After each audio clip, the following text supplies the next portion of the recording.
parco. Al parco. Lascia?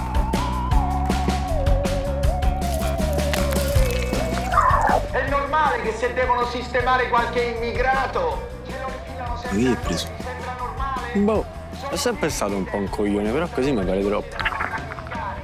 Ora si porta avanti. Hai sentito che forse vogliono chiudere il quartiere, via? Sì, vabbè, io voglio chiudere. Mi raccomando, voi assicuratevi che non possa passare nessuno. Se riescono a chiudere è un bordello, ma un bordello vero. Roci, che cos'è un Tiburtino Terzo? Pare che sia un quartiere periferico di Roma. Qui dice che gli indigeni del posto l'hanno chiuso. Preparami un outfit da urlo, perché questa serie Late Evening la andiamo a fare lì. Va bene che quelli fuori li lasciamo fuori, che tanto vedi ma chi si incula. Però non è che tante volte quelli del quartiere possono uscire. Oh, ma che cazzo? Matto! Cazzo! Ma chi è sta matto?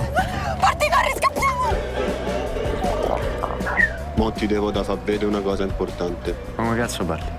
Io ero venuta soltanto per fare un paio di posta, ma poi c'erano quelli che ciucciavano le batterie. Poi il prestigiatore si è messo a fare una cosa schifosa con i vermi. E un tizio esploso così, boom!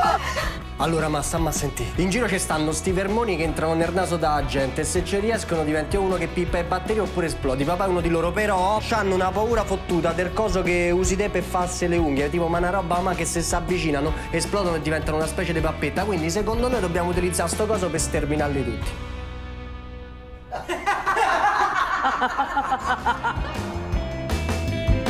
Ma io e te non ci siamo già visti. Abbiamo qui tra noi un'intrusa. Ok, lo ammetto, sono di Roma Nord.